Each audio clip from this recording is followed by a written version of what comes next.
Bienvenue dans votre convivial rendez-vous de la mi-journée. Encore une fois, aujourd'hui, nous parlons d'attentats, cette fois au Mali. C'est malheureusement l'actualité. J'ai été parmi les otages de l'hôtel Radisson au Mali. C'est le thème que nous vous proposons. Et sur le plateau, vous retrouverez bien sûr avec moi Docteur Philo, Méliane Cuny sera là, Alissar Zena, et bien sûr, Loïc Dedenis. Eh bien, je vous invite à rester scotché devant votre écran parce que c'est midi, c'est maintenant!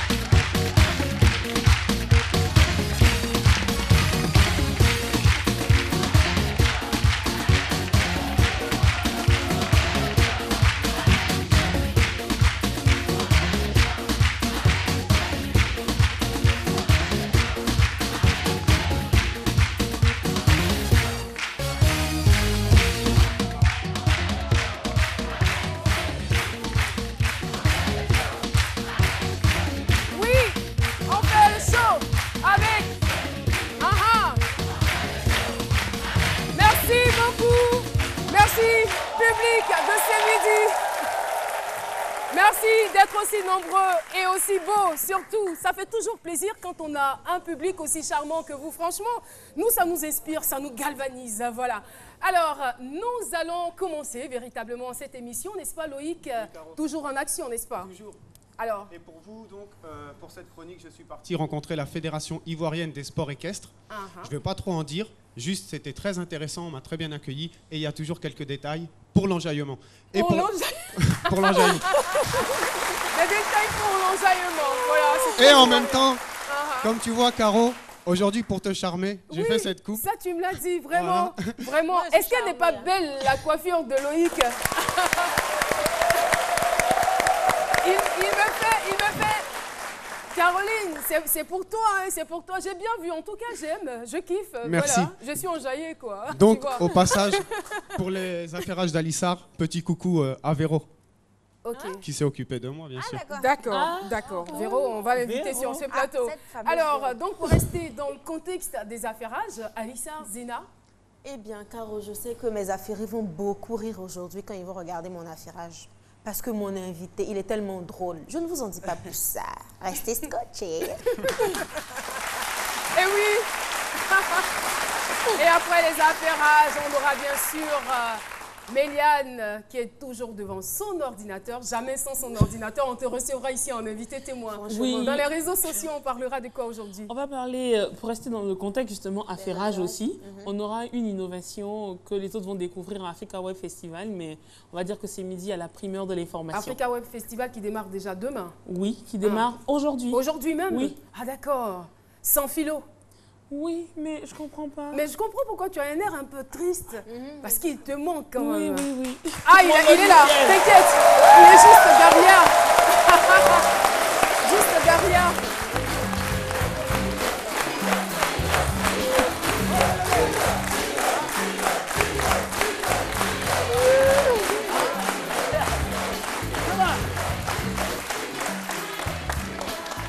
Vous n'écoutez pas la musique, on va la mettre comme ça.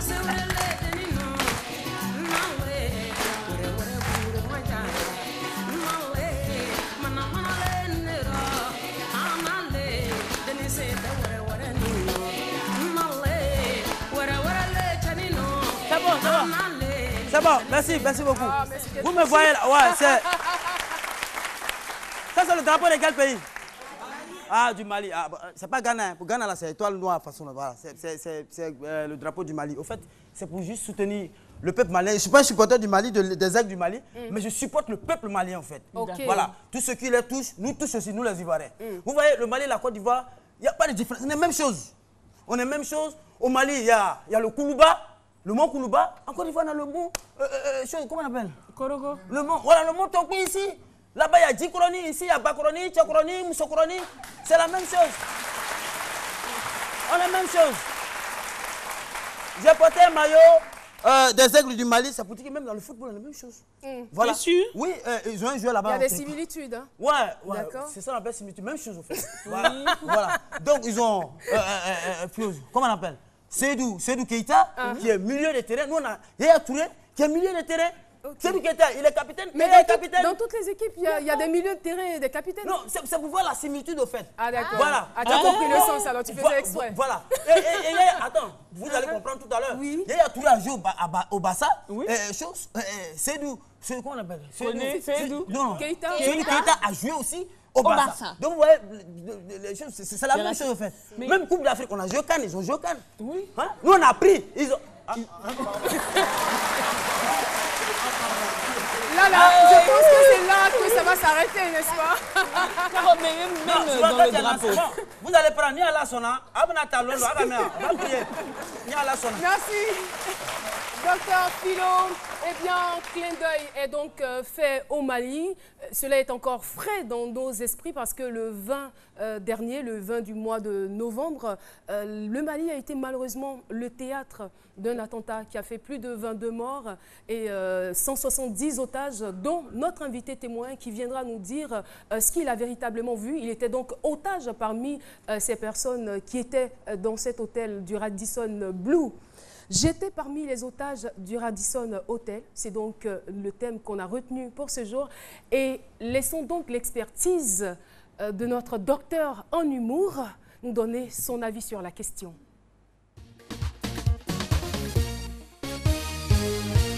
Merci. Je dirais, Caro, que je suis bien placé pour parler de ce thème-là. Parce que j'ai fait le Mali, je connais bien l'hôtel Radisson. L'hôtel quoi? Radisson. Radisson. Oui, Radisson. Okay. C'est à Bamako. C'est un grand hôtel. Ça avait des étages comme ça. C'est grand comme ça. Grand hôtel. Voilà, il y a tout dedans. Il y a une piscine dedans. Il y a piscine. De combien d'étages? X étages. On n'a pas eu le temps de Moi, les affaires. Moi, je n'y étais pas. Je ne connais pas malheureusement le Mali, mais c'est un hôtel de 7 étages. Je crois. Voilà, bon, c'est bon. C'est que je suis bon. Tu n'as pas compté. Voilà, et quand on parle d'otage, c'est que ne peut pas être otage qui veut ni qui peut. Mais peut être otage, pardon, le mot me chevauche, qui a été ou qui fut été. Les mots ne s'échevauchent pas. Vous voyez, c'est la colère avec tout ça. Otage. Vous voyez.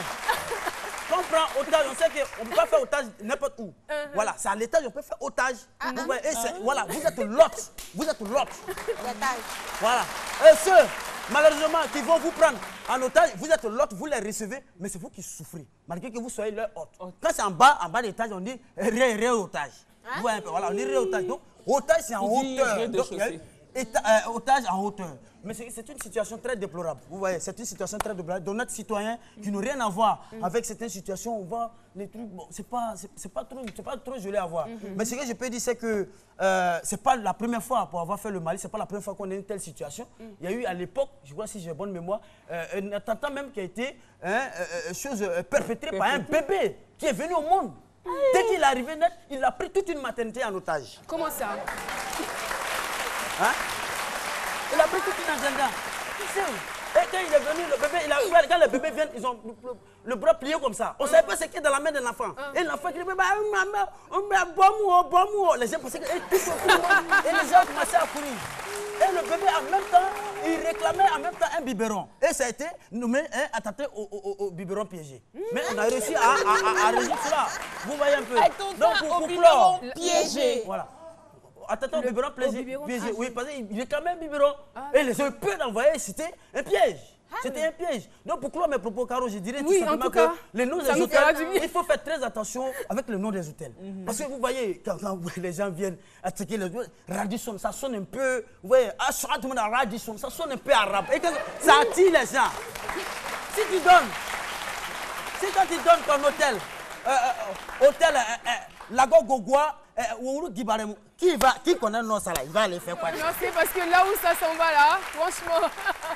Et oui, on ne le souhaite à personne, mais la question a été tout de même posée. Vous êtes-vous déjà retrouvé dans une situation de danger? Voici donc quelques réponses. Je me suis déjà retrouvée dans une situation de danger. Dans mon salon, là où je travaille, il y a eu un problème au niveau de mon salon. Il y a un courant qui a pris le feu. On m'a appelé pour intervenir, tout ça là. Donc quand je suis arrivée, j'ai appelé le gars qui répare les choses. Il est venu, il a débranché toutes les filles qui étaient dans le salon. Il a commencé à réparer. Grâce à lui, sinon que le lieu où je travaille pourrait prendre le feu. Donc elle est intervenue, on a essayé de débrancher toutes les fils. Et puis on a coupé, afin de mettre une nouvelle file pour que le courant puisse passer correctement. C'était très tôt le matin, je partais surveiller le riz avec mon petit frère. Et à 6 h du matin, au tournant, arrivé très proche du tournant, on a vu 2 serpents qui étaient en combat. Et dès lors, on était tellement effrayés, nous sommes venus tomber sur les serpents. Bon, on s'est débattu tellement que, bon, Dieu merci, la grâce de Dieu a pu faire que on s'est en sorti. Je me suis déjà retrouvé dans une situation de danger. Bon, ça s'est passé même à Yopougon, en quittant Palais pour rentrer au Kenya. J'étais dans un taxi et il y avait 2 hommes auprès de moi. Ces 2 hommes ont commencé à me toucher, bon, comme me fouiller, me disant de donner tout. Donc on a commencé à lutter et arrivé au Kenya, Dieu merci, il y avait des policiers. Et ils ont arrêté la voiture. C'est là qu'ils ont demandé à chacun de descendre. Donc je suis descendu, là au moins j'ai pu partir. Là mon danger, j'ai pu échapper. Voilà, merci beaucoup pour toutes ces réponses. Et on constate que toutes les personnes interviewées se sont retrouvées dans une situation de danger. C'est pareil pour notre invité qui a frôlé la mort. Eh bien, il est journaliste et conseiller technique du ministre de la Communication. Monsieur Sangaré Abdoulaye est notre témoin du jour. Je vous demande de l'applaudir.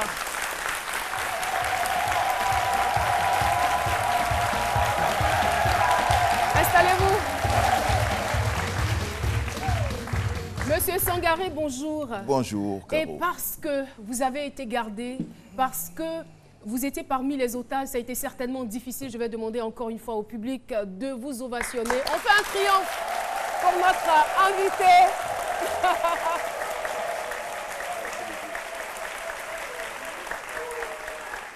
C'est vrai qu'il n'a pas le mérite d'être en vie, mais il a été gardé, il est vivant et nous sommes très contents de retrouver notre frère. Bienvenue sur notre plateau.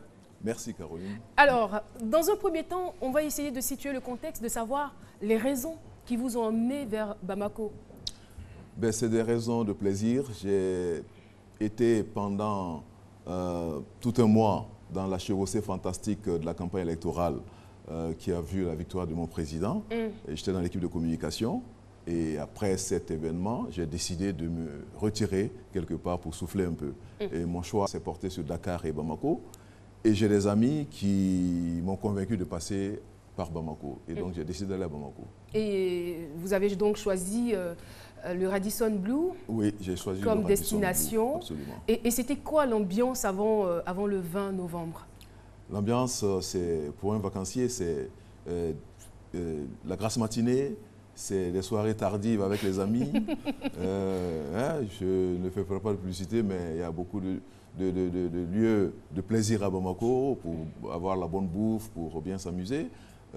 Les amis venaient me chercher, et puis la sieste, et puis le sport, un peu de sport, et puis la promenade. Et je raconte cette anecdote la veille de l'événement, c'est-à-dire le jeudi. Je suis rentré à 23 h 30 à l'hôtel, les amis sont venus me déposer. Et je suis allé au bar, j'ai dit mais je suis en vacances, je ne vais pas dormir à 23 h. Je suis resté au bar jusqu'à minuit 30. Et j'ai envoyé un texto à un ami qui m'avait envoyé un message, et les vacances. J'ai dit mais c'est très cool, c'est très agréable, tu ne sais pas ce que tu manques. Et je suis allé me coucher. Qu'est-ce que vous entendez et comment vous avez l'information qu'il y a des djihadistes, des terroristes, des assaillants dans l'hôtel? On a toujours besoin d'un plus petit que soi. C'est clair. J'ai rencontré un jeune qui est le responsable des chambres, qui s'occupe du personnel qui fait la mise en place des chambres, et que j'ai pris en amitié, et qui a pris mon numéro de téléphone, qui de temps en temps me faisait des plaisirs parce qu'il mettait des choses dans ma chambre qui agrémentaient mon séjour. Le vendredi à 7 h 15, il m'a appelé. J'étais ensommeillé. J'ai dit, mais c'est quoi cet appel matinal? Que vous avez eu du mal même à décrocher votre téléphone. Oui, je ne voulais pas. Je ne voulais pas. J'ai regardé. Mais quand j'ai vu son nom, je me suis dit, pourquoi il m'appelle si tôt? Et j'ai décroché. J'avoue que si c'était autre chose, je n'aurais pas décroché. J'ai décroché, peut-être, on ne sait jamais. Il m'a dit, grand frère, tu es à l'hôtel? J'ai dit oui. Tu es dans ta chambre? J'ai dit oui. Il dit, bon, ne bouge pas. Apparemment, il y a des émeutes et il y a des tirs, la police est en train de tirer dans les environs de l'hôtel. On m'a parlé d'émeutes. J'ai dit, ah bon, moi j'entends rien. Je dis, mais reste, je vais me renseigner. Je ne suis pas à l'hôtel, mes collègues vont me renseigner.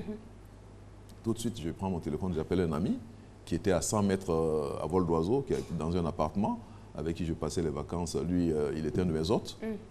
Je dis, mais cher ami, il paraît qu'il y a des émeutes en ville autour de l'hôtel. Est-ce que tu peux vérifier pour moi? Parce que, si ça chauffe, il faut que je me mette à l'abri, si je peux sortir de l'hôtel. Mais en ce moment-là, vous n'entendiez rien du tout? Rien du tout, rien. Pas de coup de feu? Rien du tout. Alors, il se met à son balcon, il dit, reste en ligne. Il se met à son balcon, il regarde, il dit, mais Abdoulaye, je ne vois rien, je n'entends rien. Je vois les motos passer, les voitures, ça circule. Son immeuble borde un grand boulevard, tout est normal, les gens vont au travail. Il dit, mais je vais vérifier néanmoins auprès de certaines autorités.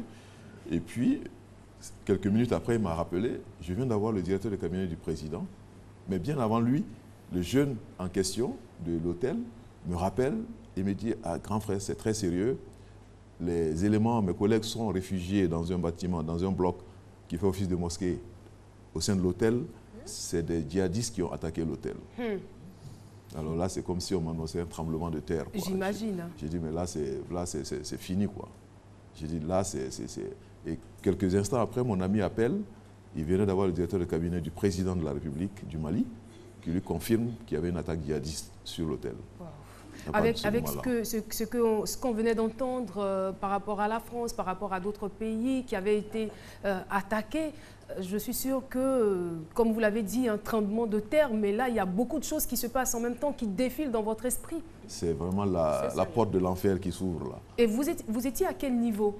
Vous étiez à quel niveau, dans quel compartiment de l'hôtel? Moi, j'étais au 4e étage. J'étais au 4e étage. L'hôtel est un peu sous cette forme-là, mais en V ouvert. Et j'étais au 4e étage. Et quand on sort du lobby, on prend l'ascenseur. Et puis, dans le couloir, moi, je suis à 7 portes de l'ascenseur. Je pose la question parce que quand ils sont arrivés, ils se sont mis à tirer sur tout ce qui bouge. Ils sont entrés dans le restaurant, les personnes qui déjeunaient, ils ont tiré. Mais en même temps, je souhaiterais aussi que notre lanterne soit éclairée sur un fait, parce qu'on a eu une version qui disait que les djihadistes demandaient à ce que certaines personnes récitent des versets coraniques. Non, ça c'est... Pour ne pas être, pour être épargnés, pardon. On a entendu cette version, mais c'est une légende.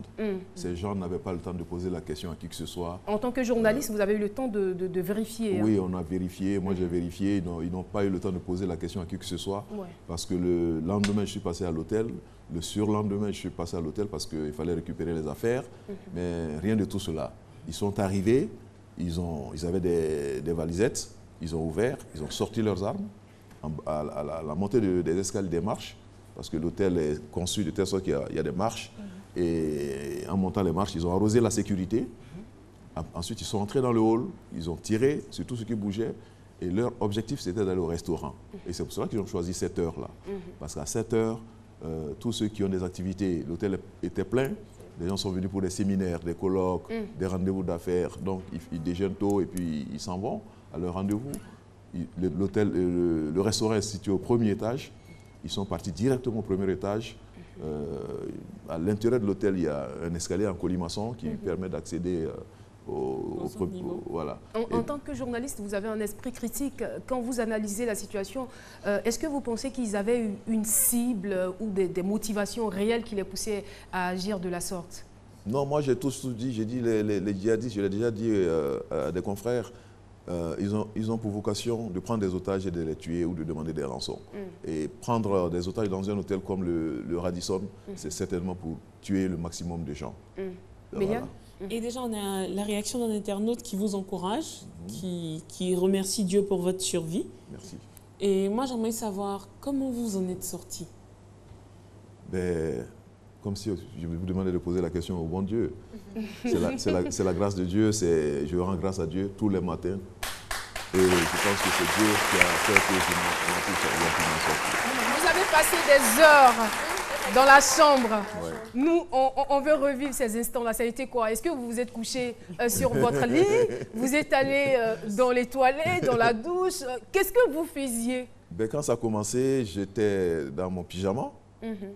Après, la première question, j'ai dit, c'est les djihadistes. Peut-être que je ferais mieux de porter un boubou et puis de les attendre. Vous l'avez fait ou pas? Mais vous l'avez porté ce boubou? J'ai porté le boubou et je me suis assis. J'ai porté le boubou, je me suis assis.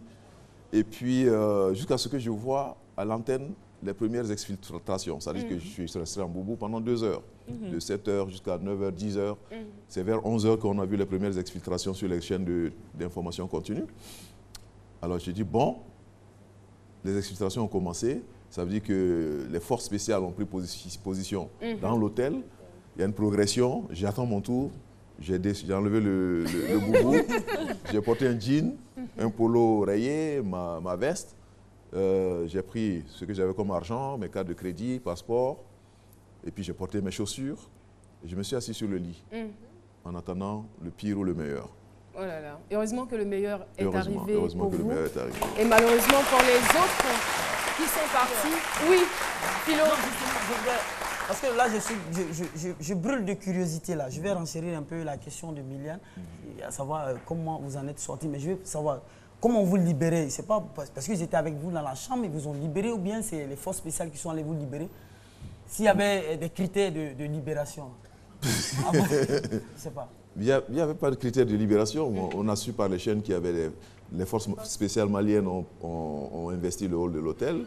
Ils ont commencé à progresser. Déjà, le périmètre de l'hôtel était bouclé. Ensuite, les forces spéciales américaines et les casques bleus, qui avaient des forces spéciales aussi, sont venus en appui. Et les forces spéciales françaises du GIGN venaient de Ouaga. Par vol, ils ont pris la route de Bamako pour arriver vers un peu avant midi. Mais en ce moment, les gens avaient progressé jusqu'au niveau du 3e étage. Et moi, C'était pas loin de vous. Hein. Ouais, et moi, j'ai reçu l'appel du jeune frère qui veillait sur moi, grâce à Dieu, et qui m'a dit, grand frère, les exfiltrations vont être stoppées, les forces spéciales vont donner l'assaut. J'ai dit, mais moi, je ne peux pas rester là et puis ils vont donner l'assaut. Parce que l'assaut, c'est une guerre. C'est le déclenchement d'une guerre entre... Non, ce n'est même pas des balles perdues, c'est des armes lourdes. Et je ne sais pas ce que les autres ont, qu'est-ce qu'ils vont utiliser, est-ce qu'ils vont dynamiter l'hôtel? Alors là, j'ai commencé à faire des prières. Quelqu'un qui a frôlé la mort, qui a été protégé, on va dire, par une puissance inconnue. Je veux dire, comment est-ce qu'on voit la vie désormais? Ben, d'abord, on a envie de profiter de chaque instant de la vie. On a envie de profiter de chaque instant de la vie. On a envie de voir aussi d'être utile. D'être utile parce que le garçon m'a marqué par son attitude, par sa gentillesse, par sa disponibilité. Et j'ai vu aussi des personnes très puissantes à l'hôtel. La veille de l'opération, l'homme le plus riche d'Afrique était client de l'hôtel, Aliko Dangote. Il est parti le jeudi. Ce monsieur, s'il était mort, c'était un cataclysme. Il y avait le tout-puissant président de la compagnie chinoise des chemins de fer qui a été tué. Mais ça, on ne peut que rendre grâce à Dieu et on essaie d'être positif dans la vie. Il y avait tout le monde dans l'hôtel, des expatriés. Tout le monde, des expatriés. Sekouba Bambino, l'artiste guinéen, il était aussi. Ouais, oui, j'ai vu un Américain qui était sur le même palier que moi, qui était venu avec un beau-frère qui vit aux États-Unis, Meïté Ibrahim, que vous avez vu sur les images. Et votre famille dans tout cela? Ben, moi, j'ai juste envoyé un texto à mon épouse et puis à des amis, à mon frère aussi. Mais je leur ai dit de ne pas informer la vieille parce que ça peut être un coup dur pour elle. Voilà. Et elle n'a été informée qu'à 16 heures, c'est-à-dire que 2 heures après mon exfiltration.